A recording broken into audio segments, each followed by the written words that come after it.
तो आज की इस वीडियो के अंदर हमारे पास एक एप्पल नहीं दो एप्पल हैं भाई। एक मिनट करेक्शन कर लेते हैं। बड़ा हरामी हो बेटा।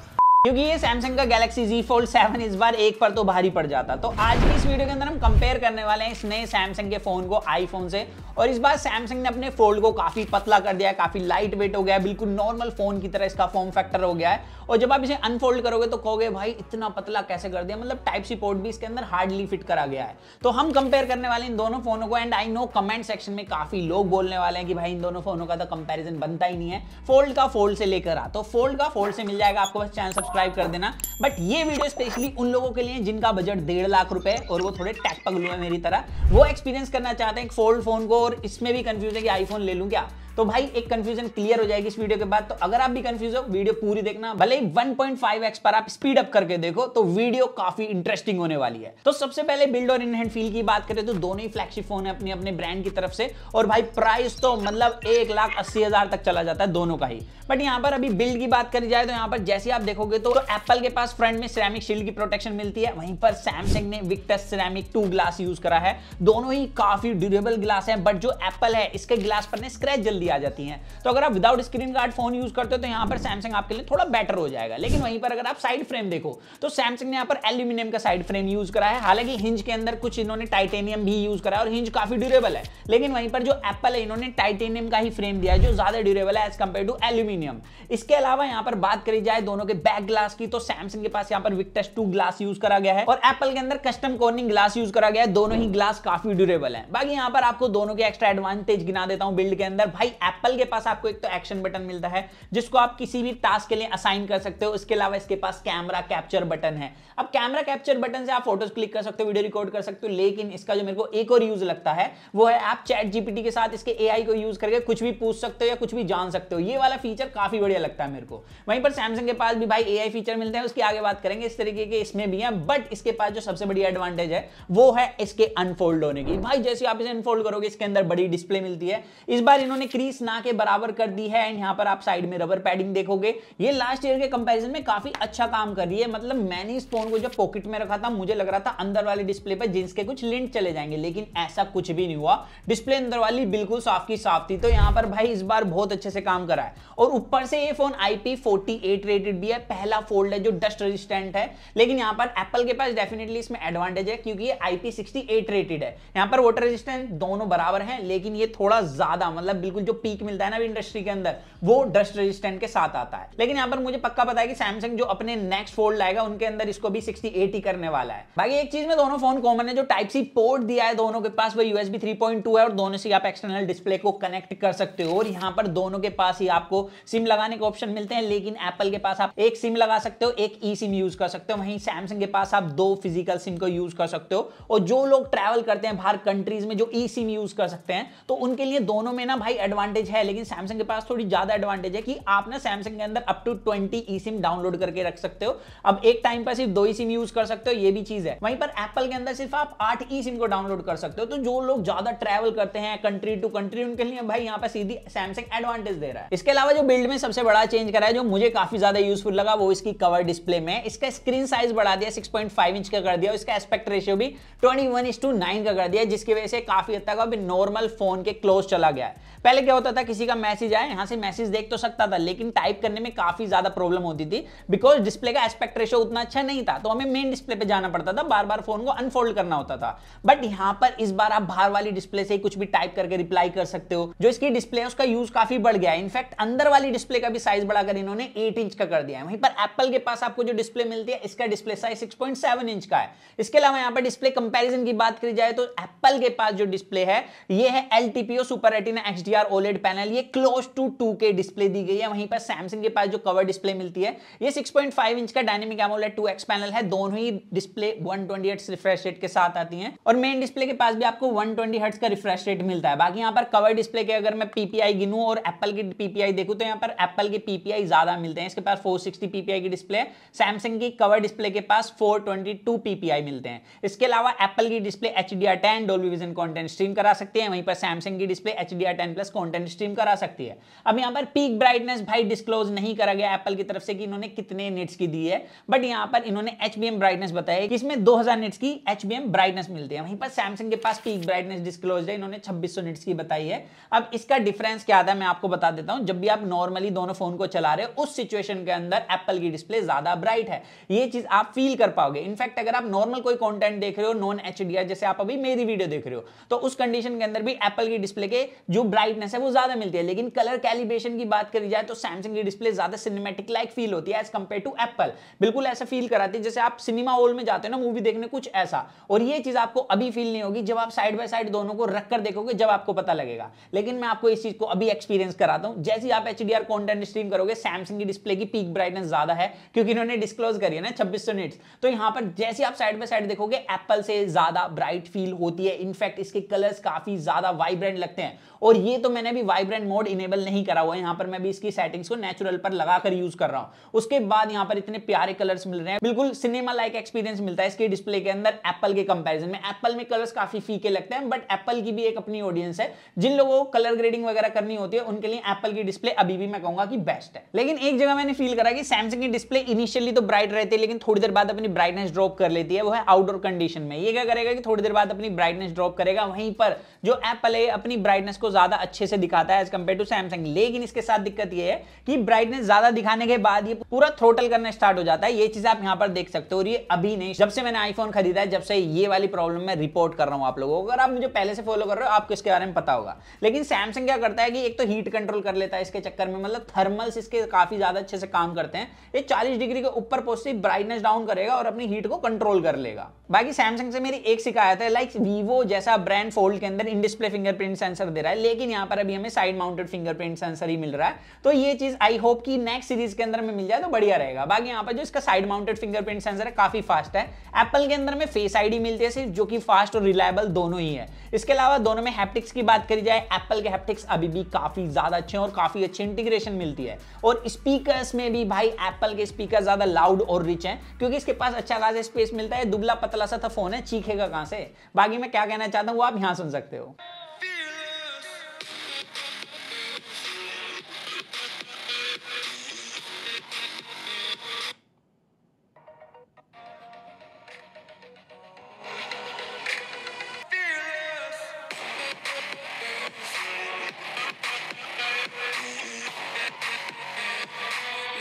और कवर डिस्प्ले की तरह भाई मेन डिस्प्ले पे भी आपको सेम कलर्स मिलते हैं, बट यहाँ पर मुझे एक इशू लगता है कि जब आप कवर डिस्प्ले पे कोई कंटेंट देख रहे हो तो वहां पर एरिया कम पड़ जाता है। लेकिन अंदर वाली डिस्प्ले पे किसी भी फोल्ड के अंदर जब आप कंटेंट देखोगे, चाहे वीवो, वावे हो, सैमसंग हो, भाई हर किसी में ब्लैक बार्स ऊपर नीचे आते हैं। और अगर आप उसको खत्म करोगे, मतलब जूम इन करोगे वीडियो को, तो भाई वीडियो कट हो जाती है। बाकी ये पावर की बात कर लें तो सैमसंग ने इसके अंदर 8 Elite चिपसेट डाल के दिया है, जो फ्लैगशिप प्रोसेसर है भाई एंड्रॉइड की दुनिया का। वहीं पर एप्पल के पास 18 Pro चिपसेट दिया गया है।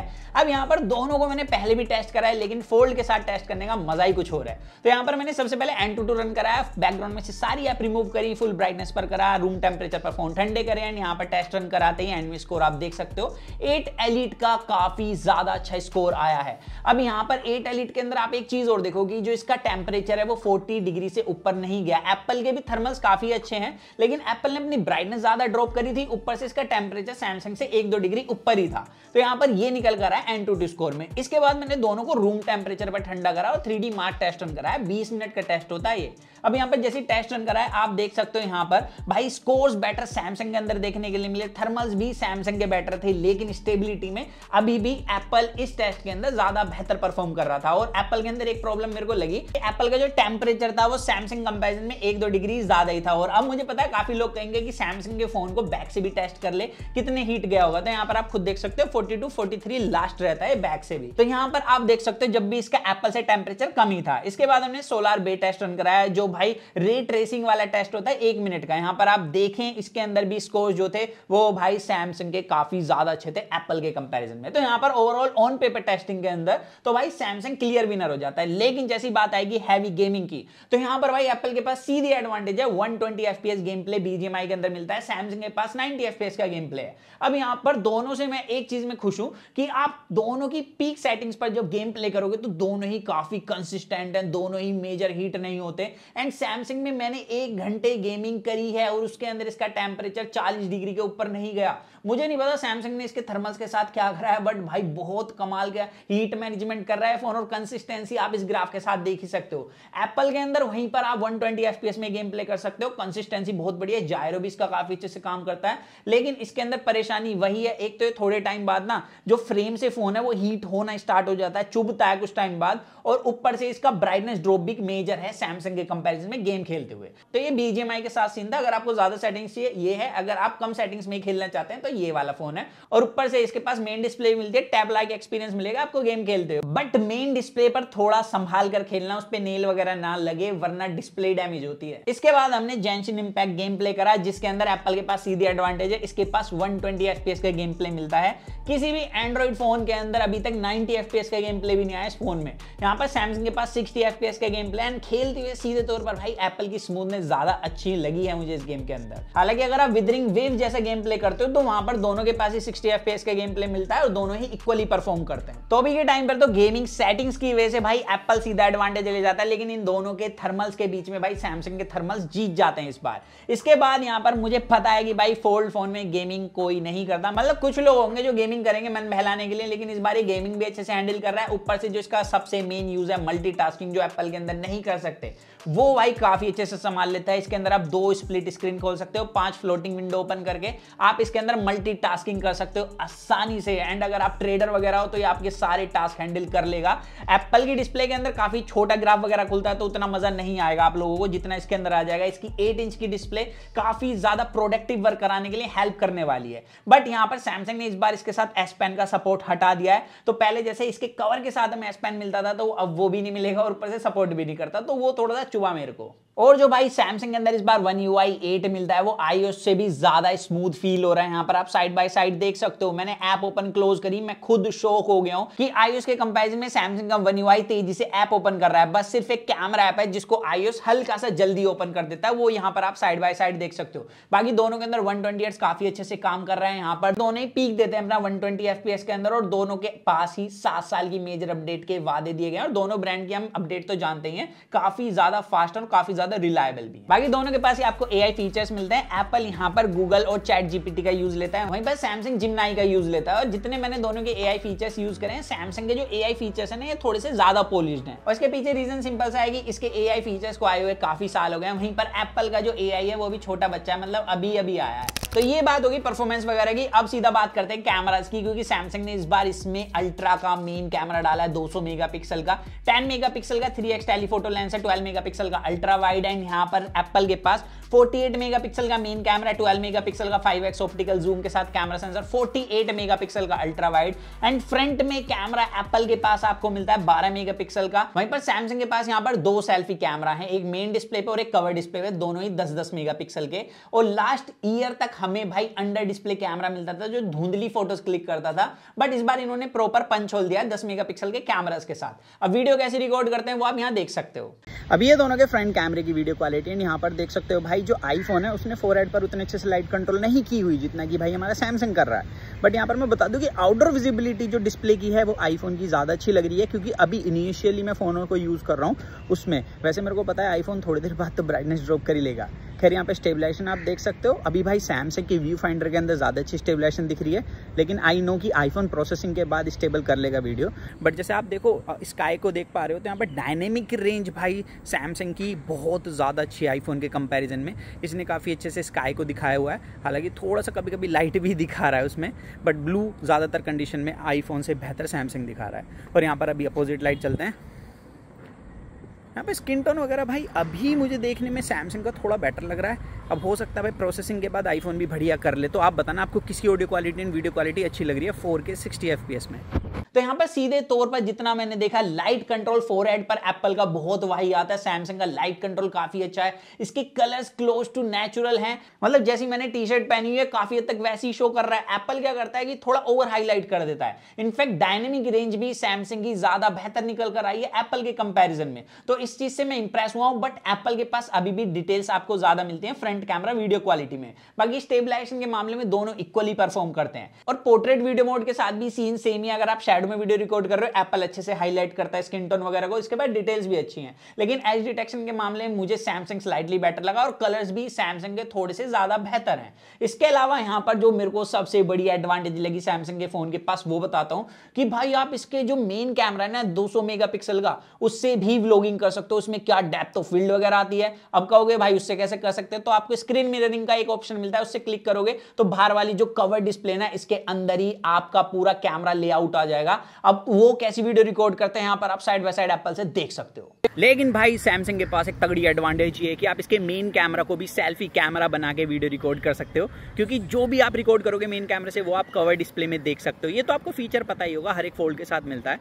बट यहाँ पर आप डेप्थ ऑफ फील्ड देखिए, लाइट कंट्रोल देखिए, कितना अच्छा करा हुआ है सैमसंग ने। आईफोन तो मतलब पता नहीं किसी नशे में है, यहाँ पर ना लाइट कंट्रोल अच्छा है ना इसका डेप्थ ऑफ फील्ड अच्छा मिल रहा है। बट यहाँ पर जब आप मेन कैमरे से वीडियो रिकॉर्ड करोगे तो डेफिनेटली सैमसंग थोड़ा सा ज्यादा वार्म हो रहा है, और इसकी वजह से इसकी जो ब्राइटनेस है उतनी अच्छी नहीं है जितना कि आईफोन शो कर रहा है। यहाँ पर लिटरली उसके बाद तो एप्पल के कैमरा को ये पूरा खा जाता है। यहाँ पर क्या कलर्स निकल कर आते हैं, डिटेल्स भी नेक्स्ट लेवल है, एंड यहाँ पर डेप्थ ऑफ फील्ड तो भाई बिल्कुल पीक पर पहुंच जाती है। मतलब फ्रंट कैमरा हमें कितने साल बाद मिलेगा ऐसा मैं ये सोच रहा हूँ, क्योंकि जब ऐसा मिलने वाला है तो बिल्कुल DSLR लेवल हम बोल सकते हैं, क्योंकि यहाँ पर ऐसा लग रहा है इसकी वीडियो जैसे मैंने पोर्ट्रेट वीडियो मोड में वीडियो रिकॉर्ड करी और ये नॉर्मल मोड के अंदर है। इसके अलावा बैक कैमरा नॉर्मल वीडियो की बात करें तो यहाँ पर आप देख सकते हो। अब यहाँ पर दोनों से हम 4K 60 FPS में वीडियो रिकॉर्ड कर रहे हैं। मैं भी शैडो में हूँ, अच्छी खासी सनलाइट में चलते हैं अब यहाँ पर, तो देखते हैं उसके अंदर लाइट कंट्रोल किसका अच्छा है। अभी मेरे पूरे चेहरे पर भाई मस्त सनलाइट पड़ रही है। यहाँ पर लाइट कंट्रोल आप देख के बताना कमेंट सेक्शन में किसका अच्छा है। बट सैमसंग के पास एक एडवांटेज है कि यहाँ पर आप 8K तक वीडियो रिकॉर्ड कर सकते हो, लेकिन आईफोन के पास 4K 60 FPS तक का ही ऑप्शन मिलता है। तो यहाँ पर वीडियो रिकॉर्डिंग में सीधा है, शैडोज के टाइम पर सैमसंग काफी अच्छे से स्किन टोन वगैरह दिखाता है, लेकिन जैसे आप लाइट के अंदर आओगे तो लाइट के अंदर यहाँ पर डायनेमिक रेंज और स्किन पर लाइट कंट्रोल मेरे को एप्पल का इस बार थोड़ा बेहतर लगा है। इसी तरीके से जब आप पोर्ट्रेट वीडियो में वीडियो रिकॉर्ड करोगे वो आप यहाँ पहले देखिए, और ये दोनों के पोर्ट्रेट वीडियो मोड से भी वीडियो रिकॉर्ड हो रही है। दोनों में 4K 30 FPS का वीडियो रिकॉर्डिंग ऑप्शन मिलता है। अभी मैं लाइट के अंदर हूँ, एंड इसी से आप अंदाजा लगा सकते हो कि दोनों में से किसके कैमरा बेस्ट होने वाले हैं इस मोड के अंदर। एंड अभी थोड़ा सा शैडो के अंदर चलते हैं, देखते हैं वहां पर किस तरीके की वीडियो रिकॉर्ड करेगा। आ जाओ। तो कुछ इस तरीके की इवन लाइट के अंदर वीडियो रिकॉर्ड करते हैं दोनों ही कैमराज, एंड यहाँ पर अच्छी खासी आवाज चल रही है, तो आप उसी से अंदाजा लगा सकते हो कि किसका जो वॉइस रिकॉर्डिंग है माइक है वो ज्यादा अच्छे से काम कर रहा है। यहाँ पर अभी बैकग्राउंड में लाइट है, तो लाइट कंट्रोल भी आप देख सकते हो कि HDR हिट और डायनेमिक रेंज किसकी बढ़िया है।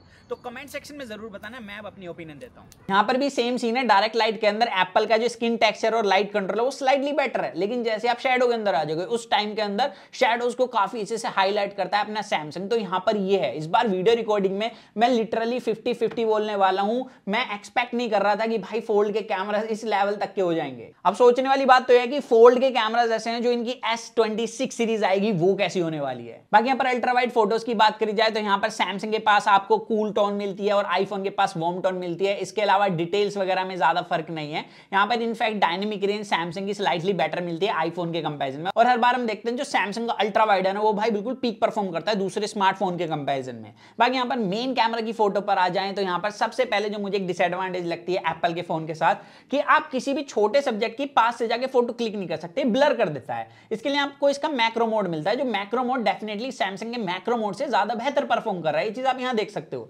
लेकिन नॉर्मली जब आप फोटो क्लिक करोगे किसी सब्जेक्ट की, छोटे सब्जेक्ट की, तो वहां पर भाई सैमसंग ज्यादा यूजफुल है और ये काफी काम आता है जब आप डॉक्यूमेंट वगैरह की फोटो लेते हो। उस कंडीशन के अंदर सैमसंग का कैमरा ज्यादा अच्छा परफॉर्म करता है, क्योंकि सैमसंग के फोन के साथ हम थोड़ा पास तक जा सकते हैं डॉक्यूमेंट के, जिसकी वजह से थोड़ी क्रिस्प फोटो लेता है। वहीं पर जो एप्पल है इसको अगर आप थोड़ा ही पास ले जाओगे डॉक्यूमेंट को ब्लर कर देगा, फोटो अच्छे से आती ही नहीं है, ब्लर फोटो आती है। तो ये मेरे को इसके पास डिसएडवांटेज लगती है। बाकी यहाँ पर फोटोज की बात करी जाए, नॉर्मली अगर आप किसी की फोटो क्लिक कर रहे हो भाई ज्यादा डिफरेंस नहीं। यहाँ पर कलर वगैरह भी दोनों के ऑलमोस्ट सिमिलर मिलते हैं, चाहे मैं 1x की बात करूं 2x की बात करूं, एंड यहाँ पर 3x तक के अंदर कलर दोनों के ऑलमोस्ट सिमिलर है। लेकिन जहां पर लाइट आ जाएगी उस कंडीशन के अंदर लाइट में भाई सैमसंग थोड़ा बेटर HDR हिट करता है। इसकी डायनेमिक रेंज थोड़ी ज्यादा बढ़िया है, यहाँ पर शेडोज को थोड़ा वेल एक्सपोज कर देता है, ये चीज आप यहाँ क्लियरली देख सकते हो। लेकिन जैसे आप हार्श लाइट के अंदर चले जाओगे उस कंडीशन के अंदर मैंने देखा कि वहां पर उल्टा हो जाता है साहब, वहां पर एप्पल ज्यादा बढ़िया परफॉर्म करता है, ये वाली चीज आप यहाँ पर क्लियरली देख पाओगे। अब जैसे यहाँ पर आप पोर्ट्रेट फोटोज क्लिक करोगे तो यहाँ पर आप देखोगे सबसे पहले काफी ज्यादा कलर्स में डिफरेंस आ जाता है। अगर आपको थोड़े विविड कलर्स पसंद है, आपको ऐसे